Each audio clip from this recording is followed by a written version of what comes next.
La NASA perdió el contacto con una misión secreta, luego aterrizó en la Tierra, pero ya no eran humanos. Era algo aterrador. Antes de contarles lo que sucedió en ese aeródromo, necesito que entiendan algo sobre cómo funcionan las comunicaciones en el espacio profundo, porque es importante. Cuando la NASA pierde contacto con una nave espacial, no es como perder la señal del teléfono.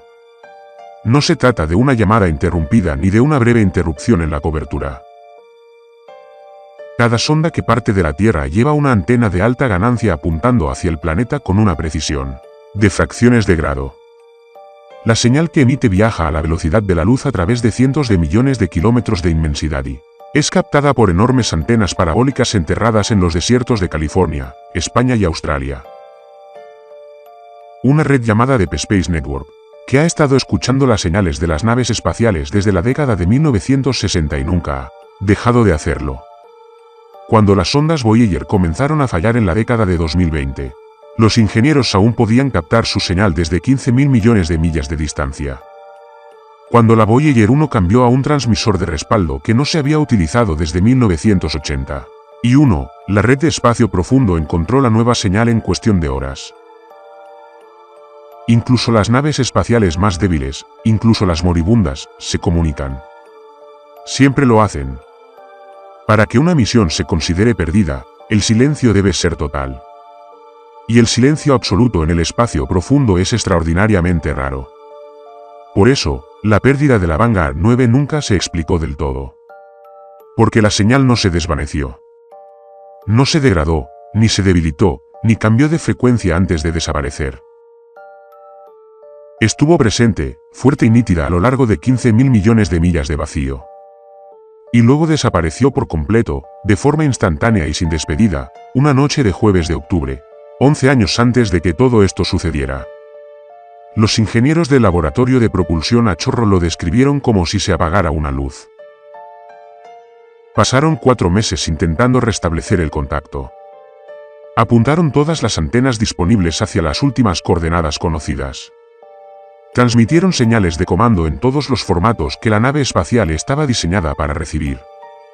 Probaron las frecuencias de emergencia, los canales de respaldo de baja potencia, todos los protocolos posibles.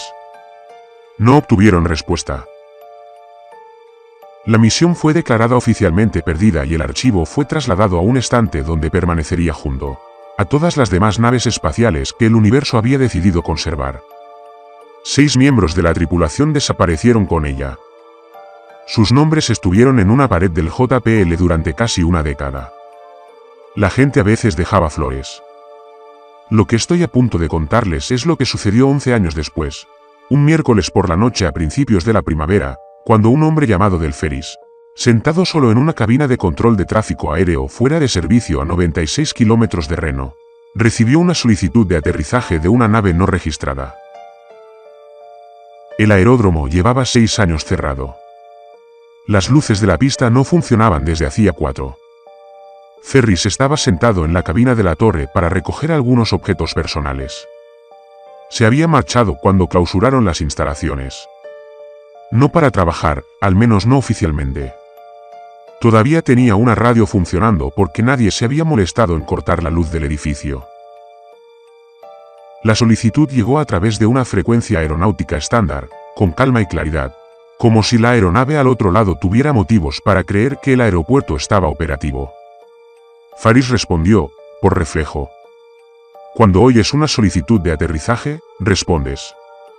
Es pura memoria muscular. Confirmó la solicitud y la comunicación se cortó. No hubo más comunicación, solo el clic de un canal que se cortaba y luego el silencio. Después, Ferris miró por la ventana una pista de aterrizaje que llevaba 4 años sin iluminación, intentando decidir si llamar a alguien. Llamó a alguien. Así es como siempre empiezan estas cosas. Alguien decide llamar a alguien y entonces se desencadena una serie de acontecimientos imparables. Las primeras personas en llegar eran de la zona. Encontraron la cápsula de recuperación Vanguard 9 perfectamente centrada en la pista, con los puntales de aterrizaje completamente desplegados. No había marcas de derrape en el asfalto. El asfalto circundante no presentaba daños por calor. Ninguna estación de monitoreo de la región había registrado ningún estampido sónico en las 72 horas previas. La cápsula lucía exactamente igual que el día de su lanzamiento. Eso fue lo primero que asombró a todos los que la vieron. 11 años de viajes espaciales dejan marcas visibles. Las sondas Pioneer, lanzadas a principios de los años 70 y enviadas al sistema solar exterior, mostraron un desgaste considerable debido a su viaje. Los científicos descubrieron una fuerza anómala inexplicable que actuaba sobre ambas. Una pequeña presión las empujaba de vuelta hacia el Sol, una presión que no se ajustaba a ninguna ley física conocida. Ambas sondas mostraban un desgaste visible por lo que habían vivido. La Vanguard 9 llevaba el doble de tiempo en el espacio y parecía haber estado almacenada. El emblema de la NASA en el casco brillaba. Las cámaras externas estaban intactas. El recubrimiento térmico que debería haber mostrado microcráteres de impacto tras 11 años de bombardeo de partículas en el espacio profundo estaba intacto.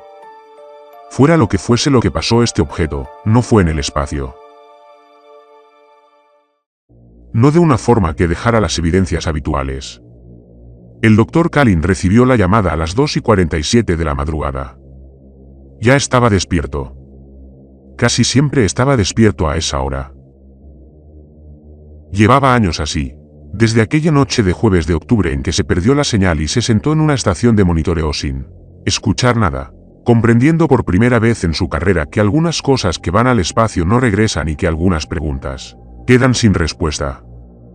Era el especialista en recuperación de misiones asignado a Vanguard 9. Él era el encargado de averiguar qué había pasado. Llevaba 11 años sin descubrirlo. Y eso le había afectado profundamente. Algo que no habría podido describir con claridad si se lo hubieran preguntado, pero que todos los que lo conocían bien podían percibir. La llamada provenía de una línea interna de la NASA que no había visto activa en años. Director Maverick Holt. 4 palabras pronunciadas con el tono controlado y pausado de un hombre que ya ha decidido cómo se desarrollarán las próximas 12 horas y solo necesita que todos los demás se pongan en posición. Dijo que le había vuelto a la mente. Conducir. El trayecto duró 2 horas. Kalin las pasó con las manos aferradas al volante en la oscuridad, repasando los cálculos de lo poco que sabía. Y la aritmética de lo posible, que era aún menor. Tenía en mente una lista de cosas imposibles en la exploración espacial. Cosas que la física del universo simplemente no permitía. Que una sonda se apagara sin degradación, sin una señal final, sin telemetría alguna, estaba casi al principio de la lista. Una sonda que regresó 11 años después sin ningún indicio de cómo había viajado, sin señal de reentrada, sin vector de aproximación registrado por ningún radar entre el espacio profundo y un aeródromo cerrado en Nevada. Eso no estaba en la lista porque nunca se le había ocurrido incluirlo. Al llegar, encontró el aeródromo rodeado de reflectores portátiles y lleno de vehículos sin distintivos y personas, vestidas de civil que claramente no lo eran.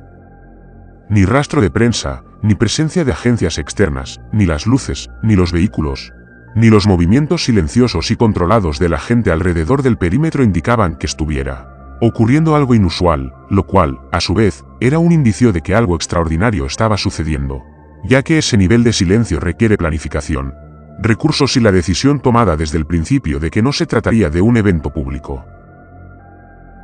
Lisa Quarry lo recibió antes de que hubiera recorrido 20 metros más allá del perímetro. Era ingeniera de sistemas, una de las mejores analistas con las que Kalin había trabajado. El tipo de persona que confiaba más en los instrumentos que en el instinto y en la duda que en la intuición, y que en los 7 años que trabajó a su lado, nunca había dado la impresión de no tener la situación completamente bajo control. Ahora, sin embargo, no parecía así. Parecía alguien a quien le habían entregado una serie de datos que sus instrumentos podían confirmar, pero que su mente no lograba asimilar, y que llevaba 40 minutos esperando a que llegara alguien de su confianza. Lo apartó de la vista de la gente de Uri y le contó lo que había descubierto. La cápsula Vanguard 9 contaba con un transpondedor, estándar en todos los módulos de recuperación del espacio profundo. Dicho transpondedor había registrado una solicitud de aterrizaje en este aeródromo en desuso específico 6 días antes, no 6 días después de que la cápsula apareciera en el radar. 6 días antes de que se presentara un plan de vuelo, que fue aceptado por el sistema y permaneció en la base de datos sin ser detectado durante casi una semana, hasta que la cápsula se materializó para cumplirlo. Ella había copiado ese registro a un disco duro personal y lo había borrado del enlace principal antes de que pudiera sincronizarse con Houston. Lo había hecho, según le contó, antes de comprender del todo el motivo. Algo en su interior sabía, antes de que su mente consciente lo asimilara, que cierta información debía retenerse el tiempo suficiente para que alguien la revisara, en lugar de introducirla inmediatamente en una máquina que la clasificaría y la haría desaparecer. Kalin observó la cápsula por primera vez. Estaba en el extremo de la pista, bajo 3 reflectores. Lo primero que le llamó la atención fue su quietud. No una quietud inexpresiva, sino una quietud que sugiere que ciertas cosas han decidido permanecer inmóviles. Que la quietud es una condición, no una ausencia de movimiento. Caminó hacia ella y luego describió lentamente un círculo completo a su alrededor, observándola. Todo estaba en su sitio. Ese era el problema. Todo estaba tan en su sitio que estar cerca producía una respuesta física. Una especie de malestar de baja frecuencia que se instalaba en el pecho y permanecía allí. A mitad del círculo, notó su reflejo en el panel perforado y se detuvo. Hubo un retraso. Cuando levantó la mano derecha, el reflejo levantó la suya medio tiempo después. Cuando inclinó la cabeza hacia la izquierda, el reflejo se inclinó medio tiempo después, sincronizándose justo cuando el movimiento terminaba, como si algo procesara lo que veía y lo reprodujera con un desfase que no podía eliminar del todo. Se quedó muy quieto y observó cómo su reflejo permanecía inmóvil con él. Luego, levantó la mano rápidamente y vio cómo el reflejo la imitaba. La demora era constante. Siempre era la misma. Decidió no mencionarlo todavía, pues la lista de asuntos que debía tratar en el orden correcto ya era demasiado larga para que pudiera abarcarla. Y porque sabía que si lo decía en voz alta en ese momento a alguien que no fuera Lisa, lo siguiente que sucedería sería que Holt lo escoltaría fuera del lugar por incapacidad relacionada con el estrés. Holt lo encontró antes de que terminara el círculo. Marvin Holt era un hombre grande de unos 60 años que tenía esa cualidad particular de quietud que pertenece a las personas que aprendieron hace mucho tiempo que el movimiento y la reacción son lo que hacen los demás y que la persona que se queda quieta y espera casi siempre sobrevivirá a la persona que actúa. Le dijo a Kalin que la cápsula no se abriría esta noche. Se evaluaría por la mañana. ¿Protocolo? Kalin señaló que 6 personas habían estado a bordo de esa cápsula y que, si alguna de ellas seguía con vida, la palabra protocolo no era una razón aceptable para esperar hasta la mañana. Holt no rebatió. No parecía a la defensiva, ni sorprendido, ni siquiera particularmente interesado en la objeción. Miró a Kalin un instante, como quien mira a un colega que plantea una cuestión que uno ya había considerado y descartado. Luego, en voz baja y sin inflexión, dijo que el escaneo biológico inicial de la cápsula había detectado 7 señales de vida. La Vanguard 9 tenía una tripulación de 6 personas. Holt se marchó. No tenía nada más que añadir. Kalin se quedó en la pista de aterrizaje, asimilando la información por un momento, y luego fue a buscar a Lisa. Ella ya estaba extrayendo el registro de audio del vuelo del puerto externo de la cápsula, conectándose mediante un puente que había improvisado sin pedir permiso a nadie. La grabadora había sido diseñada para registrar el audio ambiental de forma continua durante toda la duración de cualquier misión.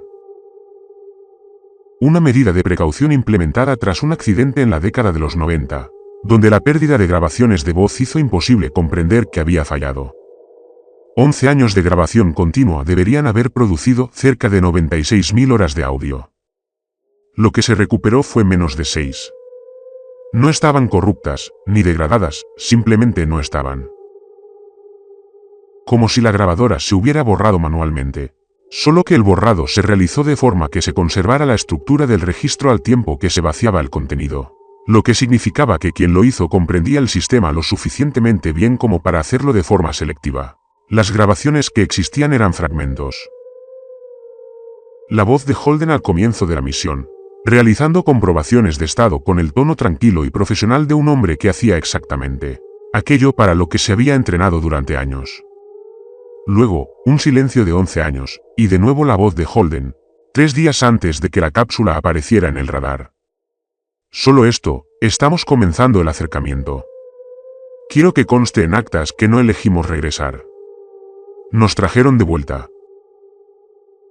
Hay una diferencia. Quiero que esa diferencia quede registrada. Su voz era completamente firme. Esa era la peor parte. No había nada en ella.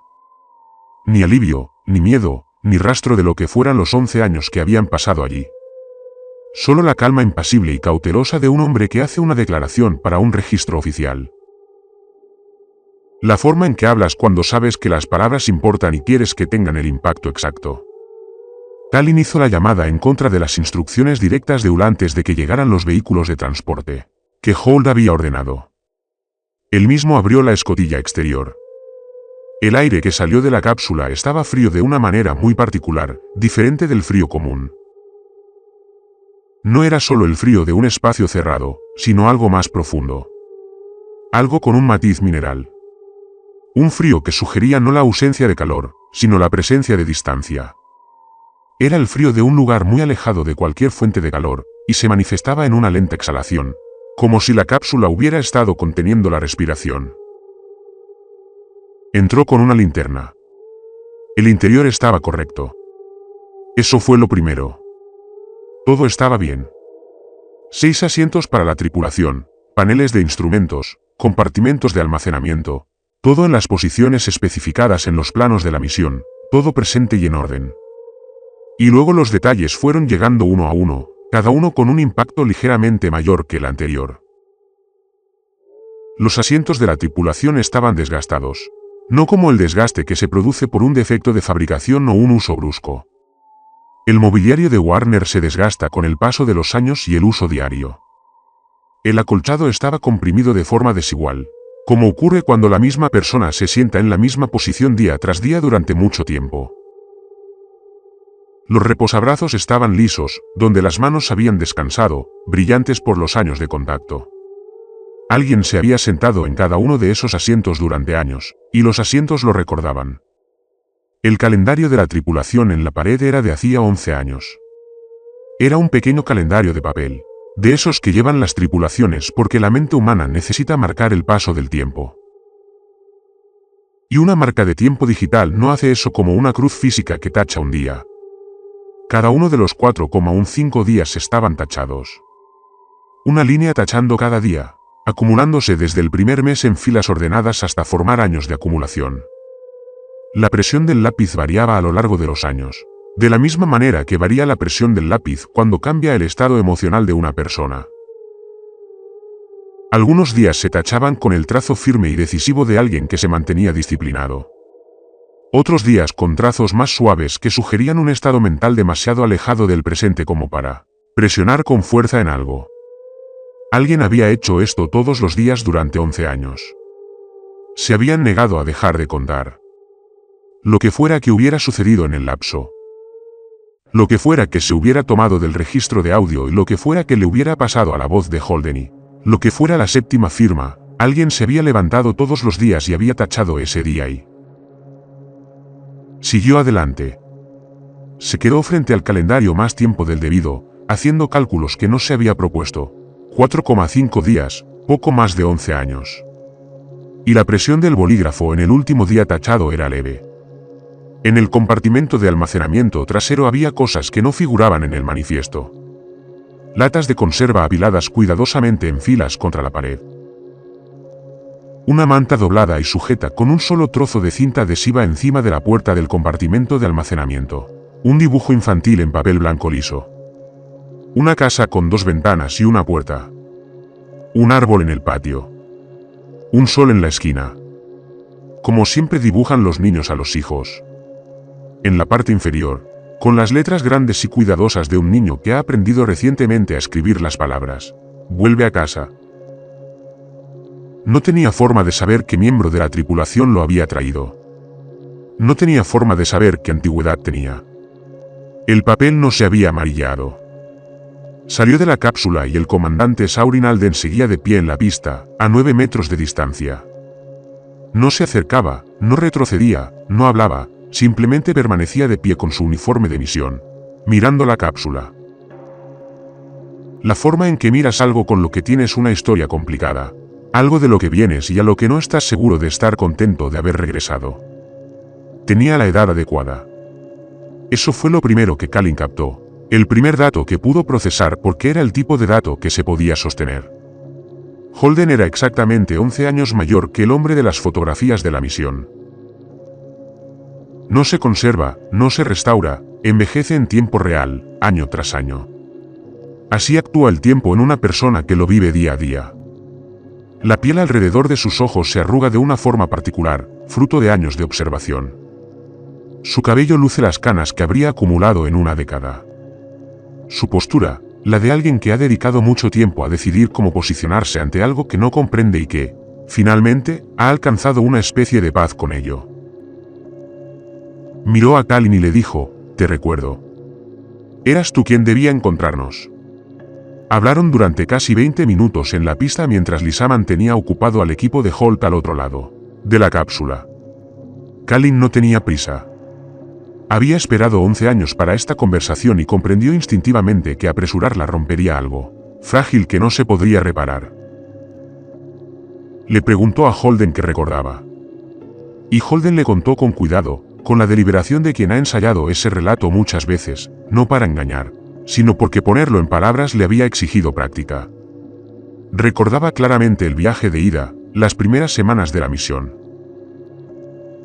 La particular textura psicológica de los viajes al espacio profundo que describió como la sensación de ser el único sonido en una habitación sin paredes, sin suelo y sin techo, solo distancia en todas direcciones, y el conocimiento de que la distancia no estaba vacía, sino que solo parecía vacía para los instrumentos construidos por personas que nunca habían salido del sistema solar. Recordaba un campo de escombros por el que habían pasado unos 4 meses antes. Algo que el sistema de navegación les había hecho pasar sin explicación, que no aparecía en ningún mapa, que no estaba marcado en los parámetros de la misión, una región del espacio que había aparecido en las cámaras delanteras como un engrosamiento de la oscuridad, una densidad en la nada que era visible antes de que entraran y que se volvió invisible una vez dentro. Tras el campo de escombros, había un vacío. Eligió cuidadosamente la palabra. Dijo que no era sueño ni amnesia, porque ambas implicaban que la experiencia había sido suya, que le había sucedido de una forma que él mismo controlaba. Lo que describió era más bien como un capítulo arrancado de un libro, no desgarrado de forma que dañara las páginas circundantes, sino extraído limpiamente con destreza, dejando la narración intacta en ambos lados y simplemente saltando 11 años en un solo giro de página. Recordaba estar en la cápsula. Recordaba tachar los días. Recordaba saber desde el principio que había algo presente que no era miembro de la tripulación. Dijo que no les habló, no interfirió con ellos y no hizo nada que él pudiera describir como una acción. Simplemente observaba. Usó la palabra con precisión. Como quien usa una palabra que ha elegido cuidadosamente porque todas las demás eran menos exactas, no observadas, no estudiadas, no analizadas. Como quien observa cuando registra todo lo que ve. Cuando observar es el propósito principal, y la observación es constante y minuciosa, sin pasar nada por alto. Dijo que el primer año le tenía miedo. Que el miedo era tan intenso que había días en que no podía tachar el día del calendario porque no podía moverse lo suficientemente bien como para coger el bolígrafo. Dijo que, al tercer año, el miedo se había transformado en algo para lo que no tenía palabras. Una especie de aceptación agotada que precede a la aceptación real. Como cuando el frío extremo deja de sentirse frío y se convierte en nada. Al quinto año, empezó a hablarle, no porque esperara una respuesta, sino porque el silencio era peor. Nunca recibió respuesta. Tampoco tuvo nunca la sensación de ser ignorado. Tuvo la constante sensación de ser escuchado. Dijo que no era hostil. Lo dijo como quien recita algo que ha ensayado porque sabe que es lo más importante y quiere que se entienda desde el principio. No es hostil. Necesito que recuerdes eso. Sin importar lo que sientas al ver todo esto, sin importar el miedo que te invada, recuerda que no es hostil. Hizo una pausa y luego dijo, sí, es interesante. Hay una diferencia. Kalin preguntó por los otros 5 tripulantes. Holden permaneció en silencio más tiempo del que le pareció cómodo. Miraba la cápsula por encima del hombro de Kalin. Luego dijo, están aquí. Simplemente aún no se han dejado ver. Kalin no insistió en el tema. Lo guardó. Lisa había estado analizando la voz de Alden con un programa de análisis de audio a una distancia demasiado grande para captar palabras individuales. Lo que veía en la pantalla lo describió más tarde solo de forma indirecta. Dijo que las frecuencias no eran las correctas, que el sonido se disipa al aire libre de forma predecible y constante, y que la voz de Alden no se disipaba de esa manera. Regresaba a su punto de origen. Las ondas sonoras se replegaban en lugar de expandirse, como si algo las atrajera de vuelta, como si el aire alrededor de Alden impidiera que el sonido se propagara. Observó la lectura durante un buen rato. No guardó el archivo. Nunca explicó el motivo exacto, pero dijo que hay cosas que uno ve y comprende de inmediato, que si se registran, el registro se encontrará, y que cierta información es más segura en la memoria que en un archivo. El equipo de transporte de Holt llegó mientras Kalin aún se encontraba en la pista con Holden. La cápsula fue trasladada a un hangar de mantenimiento reconvertido, situado en los límites del aeródromo. Sin ventanas, con una sola puerta, un espacio útil precisamente por carecer de características memorables. El hangar fue sellado. Se realizó un nuevo escaneo biológico desde el exterior. Las 7 firmas habían desaparecido, incluida la de Alden, quien había estado a 9 metros de Kalin en la pista y luego ya no estaba. Kalin apartó la vista durante 3 segundos para comprobar el progreso del equipo de transporte y volvió a mirar a una pista vacía, sin ningún indicio de que alguien hubiera estado en ella. Se abrió paso entre la gente de UL y regresó a la cápsula con el pretexto de que necesitaba completar una revisión manual de los sistemas antes de que comenzara el procesamiento formal. Holt lo autorizó, asignó a 2 de sus hombres para que vigilaran fuera de la escotilla y Kalin entró. El compartimento de almacenamiento estaba a la izquierda. Se quedó un momento en la entrada de la cápsula, simplemente observando. No dijo nada. No reaccionó de ninguna manera visible que el personal de Houts fuera de la escotilla pudiera observar. Se movió por el interior lenta y metódicamente, observándolo todo. Y lo que descubrió fue que el interior era la misma cápsula, pero con una configuración diferente. El compartimento de almacenamiento había estado en la parte trasera en su primera entrada. Ahora estaba a su izquierda. El panel de comunicaciones, que había estado en la pared derecha, se había movido 6 pulgadas a la derecha de donde había estado. No de forma drástica, no lo suficiente como para notarlo sin un punto de referencia, pero él tenía un punto de referencia porque había estado en esa habitación hacía una hora y había construido un mapa de ella. El techo era más bajo. Estaba seguro de esto porque la primera vez que entró en la cápsula, había registrado la altura libre sobre su cabeza y había notado que era cómoda para alguien de su estatura y ahora no lo era. Estaba cerca, el tipo de... cerca de lo que te dan ganas de inclinarte un poco, aunque no sea necesario.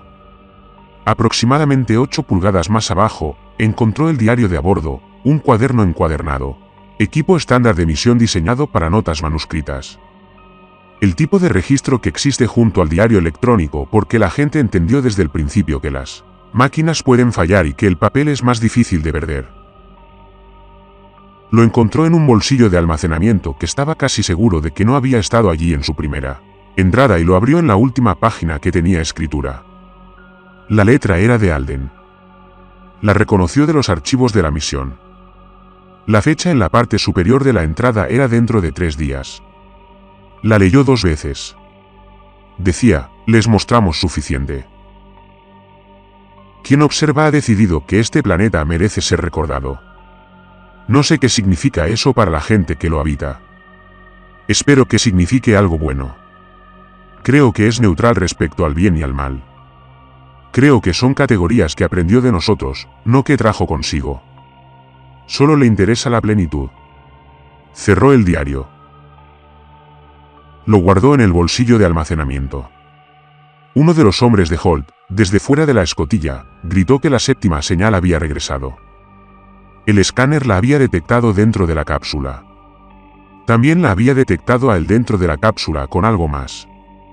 Kalin estaba solo en la cápsula. Mantuvo la linterna fija y miró a cada rincón del interior, pero no había nadie con él. La cápsula era tan pequeña que nada podía estar dentro sin ser visible, y, efectivamente, no había nada visible. Estaba solo en todos los sentidos que sus ojos podían confirmar. La temperatura descendió. No gradualmente. Descendió como lo hace cuando algo extrae calor del ambiente, en lugar de cuando el ambiente simplemente se enfría. Un resfriado direccional con una fuente definida. 4 grados en menos de un minuto, según la lectura de su pulsera.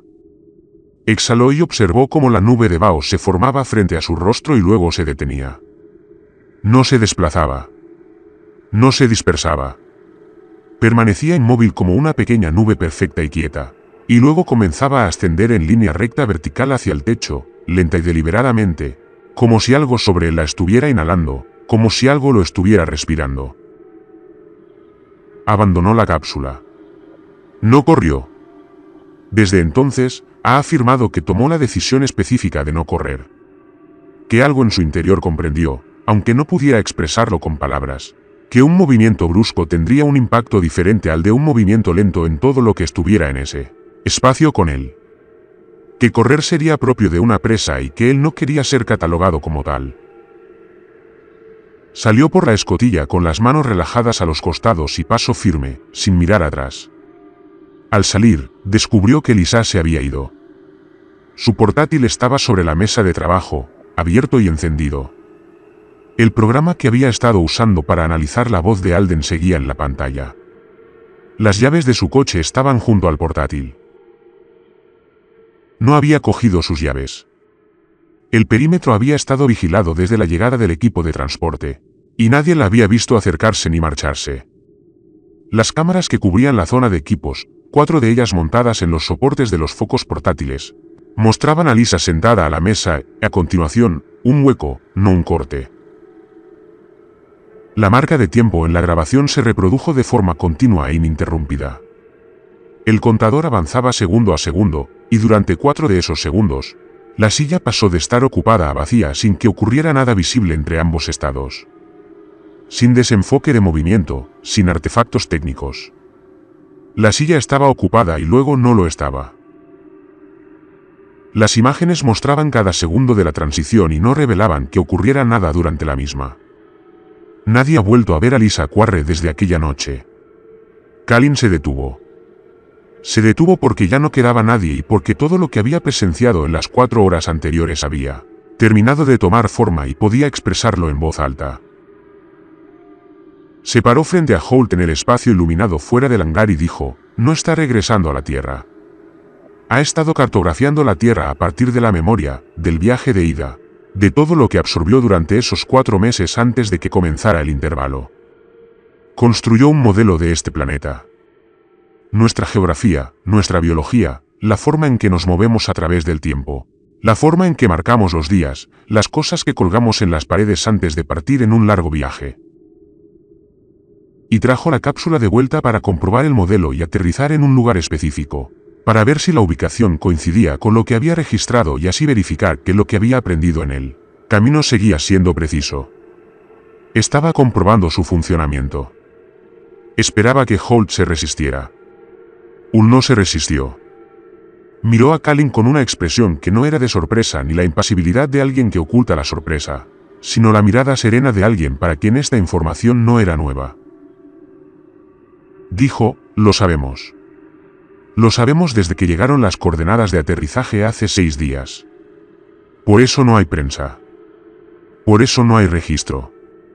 Porque si alguien fuera de esta valla descubre que algo ha estado catalogando este planeta, la pregunta que se hará no será ¿qué quiere? Se detuvo. Y entonces la pregunta que harán será, ¿qué sucede cuando se termine de catalogar? Y no tenemos respuesta para esa pregunta. No podemos permitir que se haga públicamente si no tenemos respuesta. No dijo nada más. Volvió a supervisar el perímetro. Uno a uno, durante la siguiente hora, los otros 5 miembros de la tripulación aparecieron en el aeródromo. No desde la cápsula, ni desde las puertas perimetrales, que estaban registradas y vigiladas. Simplemente estaban presentes como lo había estado Alden, de pie a una distancia prudencial del hangar, con uniformes de misión que deberían haber mostrado el desgaste de una década, pero no lo mostraban. Observaban el punto en el aire sobre la cápsula con una atención que no era casual. No se dirigieron la palabra. No se acercaron al equipo de Holtz ni a Kalin. Permanecieron inmóviles, como quien espera algo que lleva tiempo anhelando y a lo que no teme. Todos miraron fijamente al mismo punto en el aire, sobre el techo del hangar. El bioescáner detectó la 7ª señal, esta vez no dentro de la cápsula, sino fuera, sobre el hangar. A unos 9 metros de altura, Holden se mantuvo firme y caminó hacia Kalin por última vez. Cruzó el asfalto a paso pausado. Se detuvo a pocos metros y lo miró con una expresión que no era ni de despedida ni de advertencia, sino algo intermedio. La expresión de alguien que desearía poder compartir información, pero sabe que, aunque pudiera, esa información no le serviría de nada. Repitió que no había hostilidad. Dijo que necesitaba que Kalin se encargara de eso. Sea lo que sea que se construya en torno a esto, sea cual sea la historia que se cuente sobre lo que sucedió en este aeródromo, necesito que se mantenga la parte de que no hubo hostilidad para que sobreviva, porque le tuve miedo durante mucho tiempo y me equivoqué al tener miedo. Y no quiero que el miedo sea lo que la gente se lleve de allí. Hizo una pausa y luego dijo, tranquilo. Es exhaustivo. Esa es la palabra más precisa. Necesitaba que todo estuviera correcto. Necesitaba estar seguro. Regresó con los demás. Los 6 estaban juntos bajo la tenue luz del foco y ninguno miraba ya a Kalin. Todos miraban hacia el punto en el aire donde la 7ª señal se mantenía estable. Y el escáner mostraba 7 lecturas brevemente, 6 en el suelo y una arriba. Y luego las 7 se convertían en 0 simultáneamente, limpiamente y sin transición. Y el aeródromo quedaba vacío. La cápsula permaneció allí. Holt ordenó sellar el hangar y mantener el bloqueo de comunicaciones. Ni prensa, ni confirmación. No existía ningún registro oficial de que la Vanguard 9 hubiera regresado. Nunca había sido otra cosa que una misión declarada perdida hace 11 años y no recuperada. Kalin presentó un informe completo a través del canal interno que había mantenido durante más de una década. Recibió una confirmación automática. Nunca supo nada de la NASA sobre su contenido. 3 semanas después, regresó al aeródromo.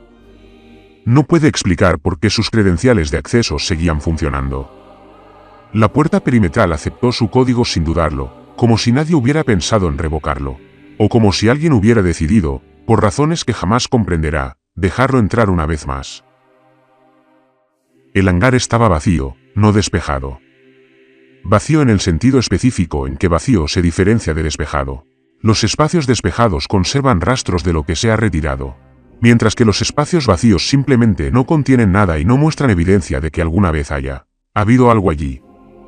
El suelo de hormigón del hangar no presentaba las marcas de los vehículos que deberían haber quedado tras el traslado de la cápsula. El polvo del suelo permanecía intacto. No había ningún indicio, físico ni de otro tipo, de que una nave espacial hubiera ocupado ese lugar 3 semanas antes. La mesa de equipos seguía en la esquina donde Lisa la había colocado. Todo lo demás había desaparecido. Sobre la superficie de la mesa había una sola hoja de papel blanco liso colocada en el centro con una precisión que denotaba cuidado. La caligrafía era uniforme y regular, cada letra correctamente formada, pero con la calidad de una escritura que ha estudiado la práctica en lugar de haberla practicado desde niño. Competente, pero ligeramente demasiado uniforme. Cada carácter colocado deliberadamente, no escrito por inercia. No era la letra de Holden. Kalin no reconoció la letra de nadie. Decía, tu mundo es exacto. Lo recordaremos correctamente. Permaneció un buen rato en el hangar vacío con aquel papel en las manos. Lo dobló con cuidado, se lo guardó en el bolsillo del abrigo y salió a la pista. Se quedó allí, en la noche de nevada, bajo un cielo que se veía exactamente igual que siempre desde esa parte del desierto. Enorme y oscuro, y tan lleno de luz desde tan lejos que las distancias involucradas son realmente imposibles de abarcar en la mente humana. El tipo de cielo que te hace consciente, si te quedas bajo él el tiempo suficiente y te dejas influir por él, de que eres muy pequeño, y que la oscuridad entre las luces no está vacía, y que el universo ha estado presente desde mucho antes que el pensamiento mismo, y ha acumulado cosas en ese tiempo, cosas que las criaturas pensantes que apenas han aprendido a mirar hacia arriba aún no comienzan a catalogar. Pensó en lo que significa ser recordado. No en el sentido humano mezquino, no como una persona es recordada por quienes la amaron, un recuerdo parcial, degradante y que, en última instancia, se pierde cuando esas personas también se van. Pensó en lo que significa ser recordado por algo que no tiene razón para olvidar, algo que guarda sus registros con la paciencia de alguien que lleva tachando los días el tiempo suficiente para comprender que los días no terminan. Que la plenitud es un estado que vale la pena esperar, que el acto de recordar con precisión es en sí mismo una forma de atención que la mayoría de las cosas en el universo jamás reciben. Desde entonces no ha vuelto a saber nada de la NASA. Todavía conserva el documento. Lo guarda en un cajón y a veces lo saca y lo vuelve a leer. Y cada vez que lo lee, la sensación que le produce es la misma que no pudo describir en la pista de aterrizaje. No es miedo, ni alivio del todo, es algo que no tiene una palabra precisa. La sensación de ser visto completamente desde adentro hacia afuera por algo que observó lo suficiente como para hacerlo bien. Todavía no sabe qué viene después de la perfección. Todavía no sabe qué significa que todo sea exacto, que el registro esté completo, que aquello que buscaba haya obtenido todo lo que buscaba. Ninguno de nosotros lo sabe. Y el cielo sobre Nevada luce igual que siempre. Y hay señales que se mueven por ese cielo en frecuencias que aún no hemos construido instrumentos para escuchar. Van a lugares que no hemos aprendido a imaginar. Llevan consigo registros de cosas que valía la pena conservar. No es hostil. Aférrate a eso.